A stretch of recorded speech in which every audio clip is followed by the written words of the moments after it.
Y sean todos bienvenidos a una nueva historia de la historia. En febrero de 1945, el alto mando de los Estados Unidos en Washington creía haber ganado la carrera tecnológica con el despliegue del T-26E3 Pershing, pero en las ruinas de Ellsworth, el sargento Bob Slaughter descubrió que su asesino de gigantes era en realidad una trampa de acero. Un solo disparo de un veterano de Tiger I alemán reveló un fallo crítico que los ingenieros intentaron ocultar. Este documental de historia desclasificada del informe técnico de una emboscada que casi destruye la doctrina blindada aliada. Existe un detalle en el blindaje del mantelete, en la protección frontal del cañón, que nadie te ha contado y que hoy, por primera vez, analizaremos a fondo. Quédate porque lo que sucedió en el segundo 15 de este duelo cambiará la ingeniería militar, o lo que tú creías que era la ingeniería militar, para siempre. Estamos en febrero de 1945.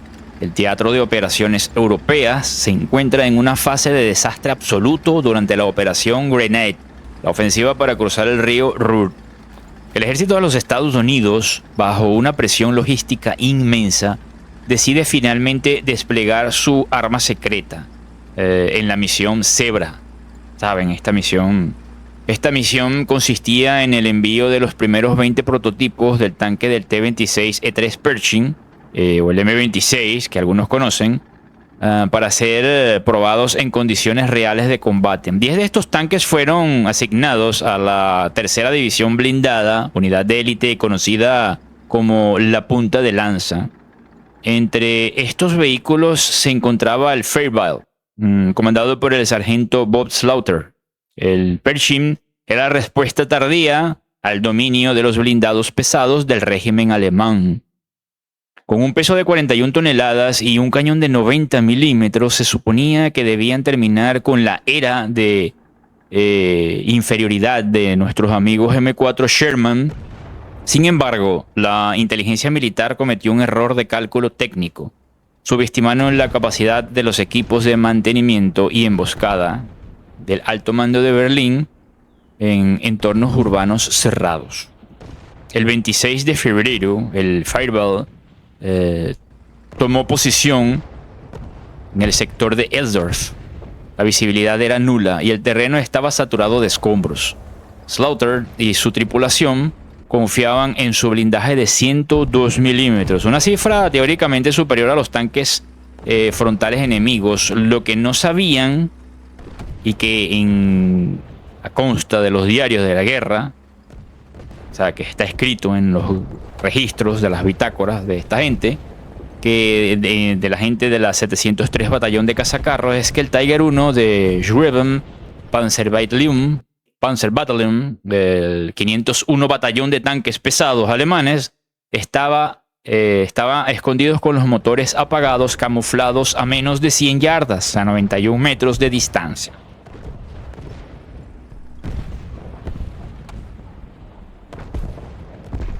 El Tiger I no era un diseño nuevo, era una plataforma de 1942, pero su cañón de 88 milímetros KWK-36 seguía siendo una herramienta de precisión quirúrgica. Mientras el Fairchild vigilaba una barricada, el comandante alemán del Tiger aprovechó el ruido de la artillería aliada para posicionar su torreta, como los francotiradores, ¿saben? Cuando hay ruido, yo hago ruido. Si no hay ruido ambiental o ruido por fuera, yo tampoco no hago ruido. No buscaban una perforación limpia del chasis, sino a explotar una debilidad geométrica en la fundición de acero estadounidense que Slaughter desconocía.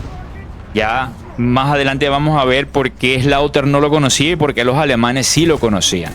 Los informes de la Oranienburg Junta de Armamento indican que el despliegue del Pershing fue una decisión política para calmar a la opinión pública, que estaba horrorizada por las bajas de los Sherman. Esta posición o esta presión forzó el uso del T-26E3 sin un manual de tácticas previo. La tensión de Elsdorf esa noche marcó el fin de la arrogancia tecnológica, pero lo que ocurrió cuando el primer proyectil alemán impactó en el Freiberg no fue una simple explosión, fue el inicio de un colapso sistémico que puso en duda si el Pershing era realmente el futuro o solo era un ataúd de metal más caro. Ellos se preguntaban, ¿cómo pudo un tanque tecnológicamente obsoleto dejar fuera de combate al orgullo de la industria de Detroit en menos de 5 segundos? Eso lo veremos ahora a continuación.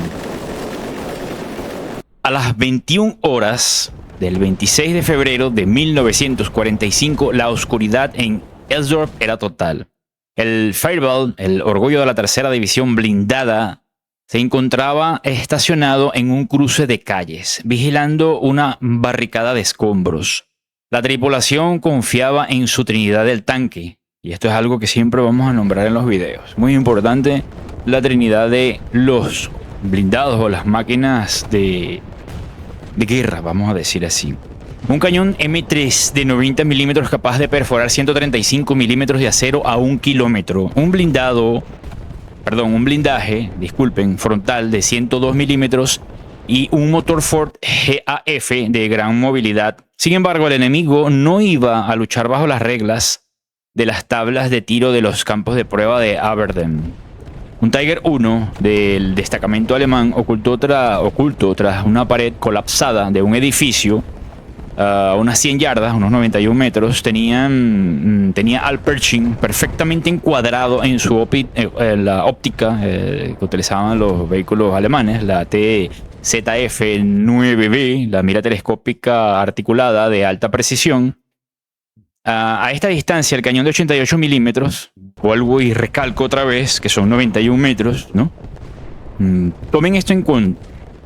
A esta distancia, el cañón de 88 milímetros KWK-36 del Tiger 1 era infalible. El primer disparo alemán, vuelvo y recalco, y para aquellas personas que no hayan prestado suficiente atención, el Tiger estaba oculto en una edificación derruida, bien escondido, a 91 metros, bien escondido, otra vez el recalque, y tenía el motor apagado. El primer disparo alemán no buscó el chasis, sino el mantelete, la pieza de acero móvil que sostiene el cañón. La unión del cañón con la torreta, ¿saben? Lo que recubre toda la parte delantera entre la torreta y el cañón. El proyectil de alta velocidad impactó exactamente en el orificio del puerto de la ametralladora coaxial, la zona más delgada del frontal. La energía cinética del proyectil de 88 milímetros no solo perforó el acero, sino que fragmentó el mecanismo de retroceso del cañón de 90 milímetros. El sargento Bob Slaughter y su cargador fueron lanzados contra las paredes traseras de la torreta por la onda expansiva. Pero el Tiger no se detuvo ahí. Mientras el humo llenaba el habitáculo del Pershing, un segundo proyectil fue disparado con una rapidez aterradora.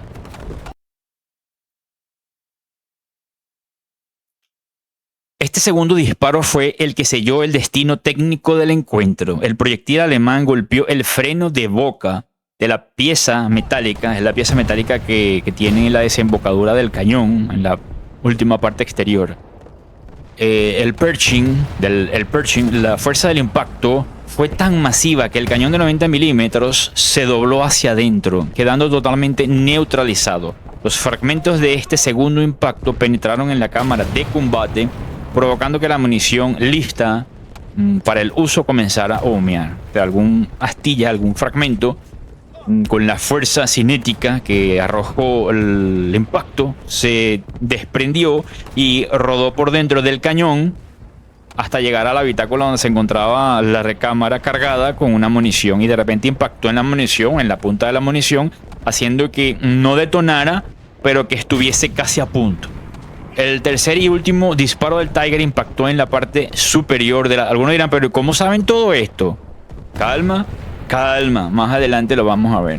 En la parte superior de la torreta, arrancando la cúpula del comandante, o sea, un tercer impacto dio en la cúpula del comandante y la arrancó de cuajo. forzando a la tripulación a evacuar el vehículo bajo fuego cruzado de infantería. En menos de 10 segundos, el tanque que debía salvar a todos los aliados se había convertido en un pecio humeante. Este duelo reveló que la disposición del blindaje del T-26E3 tenía una debilidad estructural crítica en su geometría frontal, que el alto mando de Berlín conocía perfectamente gracias a sus... ¿Se acuerdan que hace rato les había comentado de que, pero cómo este sargento que estaba manejando el Pershing no conocía esto y los alemanes sí lo conocían? Aquí está. Estas personas habían infiltrado. Dicen, no, pero eso es imposible. No, no es imposible. Tenían bastantes espías metidos en los Estados Unidos. Entonces estos espías habían llegado a las fábricas de Detroit. Estaban trabajando dentro de las fábricas de Detroit y conocían todos estos defectos estructurales que, al no haber creado los manuales para las tripulaciones de los vehículos, ellos no conocían estos detalles, pero los espías sí conocían estos detalles. ¿Qué decía el informe secreto de la inteligencia británica sobre este tipo de fallos en el acero estadounidense? Lo descubriremos en el análisis, y esto es una cuestión que vamos a ver ahorita más adelante o próximamente, el acero estructural con los fallos que salían de fábrica en los Estados Unidos. Tras la evacuación de la tripulación del sargento Bob Slaughter, los ingenieros de la tercera división blindada realizaron un peritaje del Fireball, que contradice la versión oficial de invulnerabilidad distribuida por la empresa de la época. Al analizar los restos de Ellsworth, se descubrió que el primer proyectil del 88 milímetros no realizó una perforación limpia, sino que aprovechó el fenómeno conocido como efecto de borde. Esto ocurre, o lo voy a explicar aquí rápidamente, esto ocurre cuando el proyectil impacta cerca de una abertura del blindaje, como puede ser el puerto de la ametralladora o el visor del artillero, reduciendo la resistencia efectiva del acero en más de un 30%. Al haber algún tipo de protuberancia, orificio o cualquier cuestión así, la resistencia del acero en esa zona se reduce en más de un 30%, puede llegar a un 40-45% de menos resistencia que podría tener una placa completamente formada. El informe técnico desclasificado de US Army Ordnance detalló que el acero fundido del Pershing tenía una dureza Brinell, es ¿cómo se llama? La medida utilizada para medir la dureza de los distintos metales, estructuras y aceros. Es la escala de medición de la dureza de materiales metálicos. Bien, tenía una dureza inferior a la del acero laminado del Tiger 1. Así ellos decían que era mayor, resulta que según estudios era menor. Esto significa que a corta distancia el blindaje estadounidense tendía a fragmentarse internamente en un proceso llamado spalling, del desprendimiento de las astillas de metal a alta velocidad dentro del tanque. Ya esto lo hemos hablado también en otros videos, la cuestión del spalling. Y ya está explicado el desprendimiento de fragmentos dentro del tanque cuando se producen golpes, no penetración, pero golpes contundentes. Incluso si el proyectil no lograse atravesar totalmente la placa, estas astillas fueron las que hicieron que la tripulación quedara herida, o cortaron las líneas hidráulicas del sistema de elevación del cañón. Cuando se produce esto, normalmente no solamente hiere a la tripulación, sino que a veces produce fallos internos dentro de la mecanización de los vehículos. El segundo impacto en el freno de boca fue analíticamente devastador. Al ser una pieza de acero de alta resistencia pero quebradiza, el choque del proyectil alemán de 88 milímetros transmitió una energía de choque masiva a través de todo el tubo del cañón de 90 milímetros. Esta energía deformó los anillos de cierre, los componentes que sellan la recámara para evitar fugas de gases, haciendo imposible que el tanque pudiese devolver el fuego. Este fallo técnico puso de manifiesto que el Pershing, aunque era un prodigio de potencia de fuego, carecía de la redundancia sistémica, la capacidad de seguir operando tras daños parciales de los diseños alemanes más veteranos. La disposición interna de la munición de 90 milímetros situada en una aglomerada en una posición de almacenamiento sin tener ningún tipo de compartimiento húmedo, o sea, los compartimientos estos que tenían agua y glicerina, era una bomba de tiempo. Los informes de inteligencia británica en el norte de África ya habían advertido sobre la vulnerabilidad de las torretas, fundición frente a proyectiles de alta velocidad, pero estas advertencias fueron ignoradas en favor de una producción masiva más rápida. Para los que no sepan, por alguna extraña razón, estas personas que comenzaron a manejar los Pershings tenían la munición parada a manera de lápices, peines, no sé, en los laterales de las torretas. Que es una cuestión que de verdad hasta el día de hoy no entiendo, porque si en verdad eran golpeados en donde tenían supuestamente lo que ellos pensaban que era un blindaje impenetrable, golpeaban el blindaje, penetraban, tenían toda la munición en la pared de la torreta y eran golpeadas, o sea, iban a volar por los aires. Por eso es que salían las torretas descorchadas como si fueran una botella de champán. Pero bueno, la emboscada del Elsdorf demostró que la balística es una ciencia de márgenes mínimos. El Tiger 1 utilizó munición, la PZGR, todo el mundo sabe que es la Panzergranaten, la 39, el proyectil normal y estándar de las fuerzas alemanas, perforante con punta protegida y carga explosiva, no solo buscaba destruir el tanque, sino aniquilar la confianza de las tripulaciones aliadas en su equipo nuevo. Slaughter sobrevivió de este milagro y lo que les había comentado anteriormente, que íbamos a saber cómo fue que se pudo saber todo eso de que se rompió, se dobló el cañón, quedó por dentro inutilizado y salieron la tripulación, gracias a Dios, sobrevivió y consiguió escapar y dejó el tanque ahí tirado. Eso sí, hay que decir la verdad, el tanque mal o bien aguantó la pela. Y estas personas también, hay que decir la verdad, sobrevivieron de milagrito, porque la munición no llegó a entrar, pero fragmentó por dentro, aunque los fragmentos no le llegaron a dar en ninguna zonas vitales, ¿no? Pero, o sea, que una explosión, de que la explosión internamente te tire hacia atrás de la torreta y tú pegues, créanme, es un fuerte impacto y puede causar una gran contusión. Pero la cuestión es que estas personas sobrevivieron. Ahora, el alto mando de Washington tuvo que enfrentarse a una realidad amarga. Su tanque pesado estaba siendo superado por una tecnología que ellos consideraban obsoleta. Sin embargo, el verdadero problema no era solo el metal, sino la doctrina estratégica que envió a estos hombres a una muerte casi segura. Pero, ¿qué tan profundo era el miedo de los generales aliados al darse cuenta de que no tenían respuesta para el Tiger? Ahora lo vamos a ver.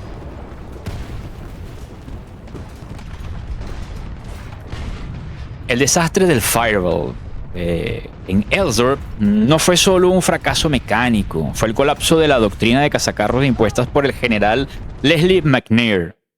Según esta división estratégica, los tanques no debían luchar contra otros tanques, sino apoyar a... Esto perdura hasta el día de hoy. Esta doctrina comenzó a practicarse de no meter blindados en ciudades y los tanques no son para luchar con otros tanques. Aunque hay personas que difieren de estas doctrinas, pero bueno. Dejando la destrucción de los blindados enemigos en vehículos ligeros y veloces, para lo que se entienda esto, para destruir a vehículos blindados, lo mejor es utilizar unidades de artillería móvil o vehículos más ligeros de infantería. Eso es lo que están intentando decir aquí. Esta política retrasó la llegada del Pershing casi 2 años, obligando a las tripulaciones a enfrentarse a los gigantes del alto mando de Berlín en una desigualdad técnica suicida. Cuando los informes de la tercera división blindada llegaron al cuartel general, el impacto psicológico fue devastador. Los comandantes se dieron cuenta de que sus nuevos tanques pesados, que debían ser la solución definitiva, aún podían ser neutralizados por un solo enemigo oculto. El pánico se extendió entre las carristas al saber que ni siquiera un cañón de 90 milímetros les garantizaría la supervivencia en un combate cercano. Los diarios de los comandantes de la época reflejan una pérdida de confianza absoluta en superioridad industrial, la superioridad industrial estadounidense. La inteligencia militar tuvo que admitir que el entrenamiento de la tripulación era insuficiente para el combate urbano. El sargento Bob Slaughter y sus hombres habían sido instruidos para campos de batalla abiertos, pero en las calles estrechas de Alemania el Tiger 1 aprovechaba su óptica técnica, su sistema de visión de alta precisión, para disparar primero. El mando aliado se vio obligado a emitir una orden de emergencia. Ningún Pershing debía avanzar sin una escolta de infantería saturando cada edificio con fuego de ametralladora previo al avance del blindado. Si uno se pone a darle vueltas a todo esto, uno dice, ¿y entonces para qué te sirve el blindado?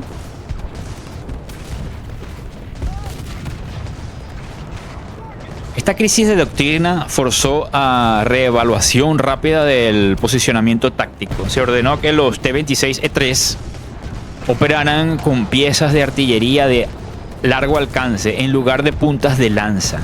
O sea, se comenzaron a utilizar estos tanques como artillería más, sin más. Una decisión que ralentizó la ofensiva final hacia el Rin. El alto mando de Moscú, que ya operaba con los tanques IS-2, envió observadores para analizar los restos de los Fireball, concluyendo que el diseño estadounidense era demasiado complejo y vulnerable para su protección frontal. Sin embargo, en medio de esta crisis de fe surgió un detalle que los libros de historia convencionales suelen omitir.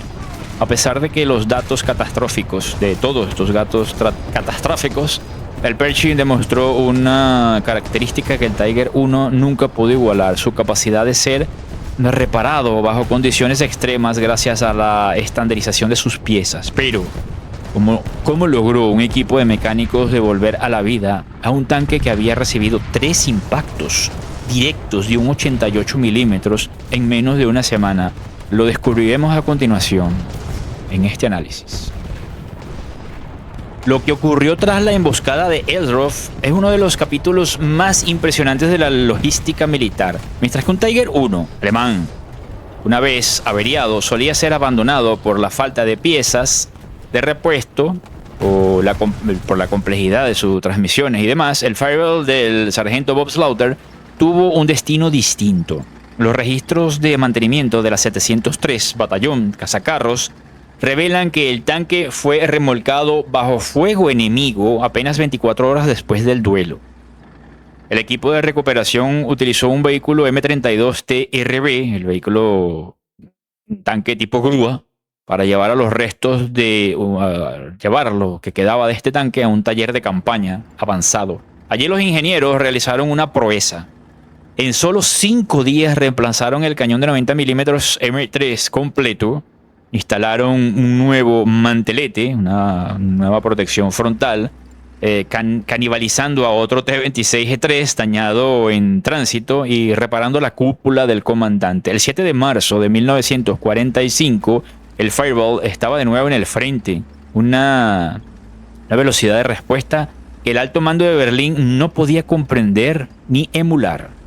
Este evento dejó una lección técnica indeleble en la ingeniería de defensa. Los fallos detectados en Elrov obligaron a diseñar de inmediato el montaje de las ópticas y el blindaje de las torres en las siguientes versiones del Pershing. Saben que de este modelo hubieron varias variantes.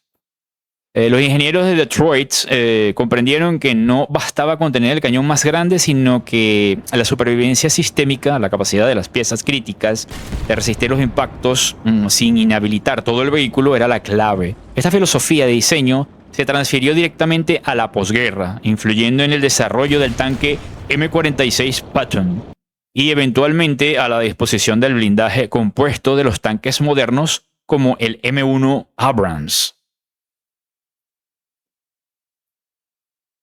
El duelo de Ellsworth se convirtió en un caso de estudio obligatorio en las academias militares. Demostró que en la guerra de blindados la tecnología es solo la mitad de la ecuación. La otra mitad es la capacidad industrial de mantener esa tecnología operativa. El sargento Bob Slaughter volvió a subir a su tanque, pero ahora con un conocimiento crudo de que su vida dependía de detalles geométricos y milimétricos en el acero. Sin embargo, queda una pregunta que los analistas y entusiastas han debatido durante décadas: si el Pershing era el futuro y el Tiger era el pasado, porque el resultado fue tan desproporcionado en favor del diseño antiguo.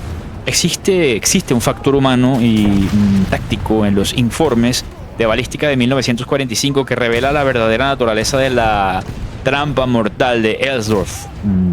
Algo que muchos tienen, o temen, mejor dicho, perdón, admitir porque cuestionan la imagen de la victoria tecnológica absoluta. Pero antes de cerrar este informe debemos analizar la comparativa final que decidirá quién fue el verdadero rey del campo de batalla. Lo veremos a continuación.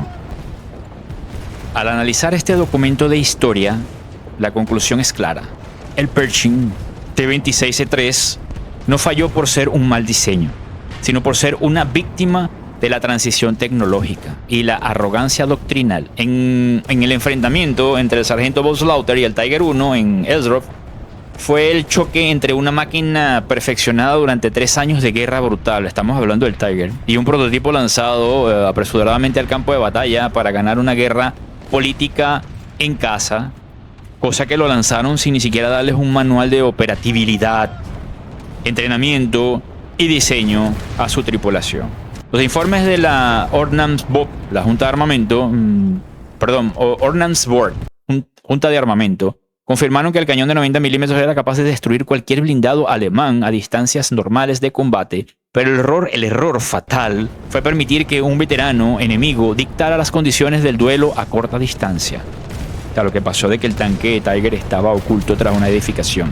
La trampa mortal de Ellsworth enseñó al ejército estadounidense que la superioridad numérica y tecnológica no sirve de nada si no se domina el posicionamiento táctico en entornos saturados de escombros. Este duelo cerró la era de los tanques pesados especializados y dio paso al concepto de Main Battle Tank, tanque principal de batalla. El Pershing, a pesar de sus cicatrices, pavimentó el camino para la doctrina de blindados que domina el mundo hoy día. La historia de Slaughter no es solo una historia de supervivencia, sino un testimonio de cómo los errores técnicos de hoy se convierten en las vidas salvadas de mañana.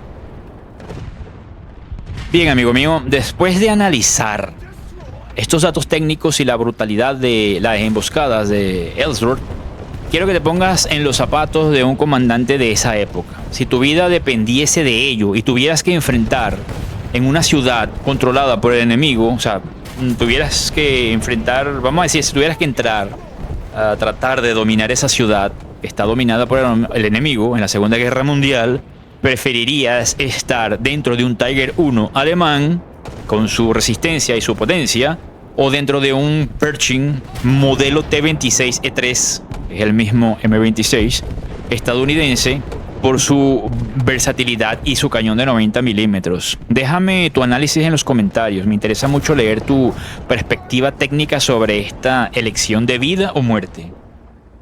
Si este nivel de detalle y datos desclasificados te apasiona, no olvides dejar tu like y, lo más importante, haz clic en el botón de hipear 3 veces esta semana en cualquier video desde tu teléfono móvil, por favor.